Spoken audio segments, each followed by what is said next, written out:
আগামী 18 নভেম্বর ভারত ও বাংলাদেশের আন্তর্জাতিক ম্যাচে বাংলাদেশ জাতীয় ফুটবল দলে বড় ধাক্কা। আসন্ন 18 নভেম্বর ভারত বাংলাদেশ আন্তর্জাতিক ম্যাচে বড় ধাক্কা খেল বাংলাদেশ জাতীয় ফুটবল দল। দলের নির্ভরযোগ্য লেফট মিডফিল্ডার ফাহামিদুল ইসলাম কার্ডজনিত কারণে নিষিদ্ধ হওয়ায় খেলতে পারবেন না এই ম্যাচে।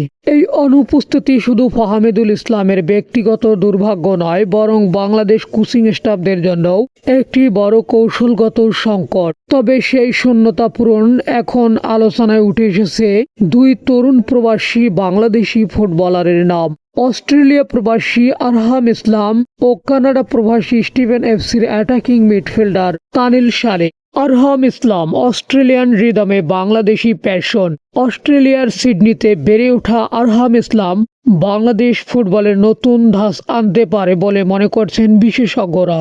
একজন রাইট উইং ও টেকনিক্যাল মিডফিল্ডার হিসেবে তার সবচেয়ে বড় শক্তি হচ্ছে গতি, ক্রস ও বল কন্ট্রোল। তার ফুটওয়ার্ক ইউরোপীয় ধাঁচের ছোঁয়ায়, যা বাংলাদেশের মিডফিল্ডে নতুন ছন্দ এনে দিতে পারে।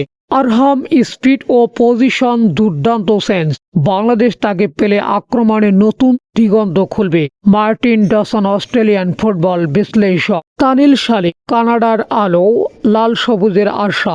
স্টিভেন এফসির তরুণ মিডফিল্ডার তানিল শারে খেলেন অ্যাটাকিং মিডফিল্ডে, যেখানে তিনি গেম বিল্ড আপে নেতৃত্ব দেন এবং ফিনিশিংয়েও পারদর্শী। তার ভীষণ দ্রুত সিদ্ধান্ত নেওয়ার দক্ষতা ও বল ডিস্ট্রিবিউশন তাকে বাংলাদেশের মিডফিল্ডের ক্রিয়েটিভ ইঞ্জিন বানাতে পারে। তানিল মাঠে নামলে বাংলাদেশের মিডফিল্ড হবে আরও বুদ্ধিদীপ্ত ও এনার্জেটিক। সাবেক ফুটবলার হাসান আল মামুন। কেন এই জরুরি ডাক? ফাহামিদুল ইসলাম না থাকায় বাংলাদেশের লেফট উইং অনেকটাই দুর্বল হয়ে পড়বে।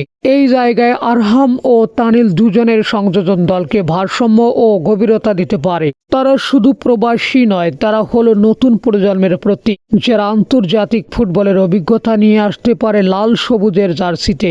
বাংলাদেশ ফুটবল ফেডারেশন বাফুফের এখনই উচিত এই দুই প্রতিভাবানকেই স্কোয়াডে অন্তর্ভুক্ত করে তাদের সাথে ক্যাম্প করানো, যাতে তারা কোচিং ট্যাকটিসে মানিয়ে নিতে পারেন সময় মতো।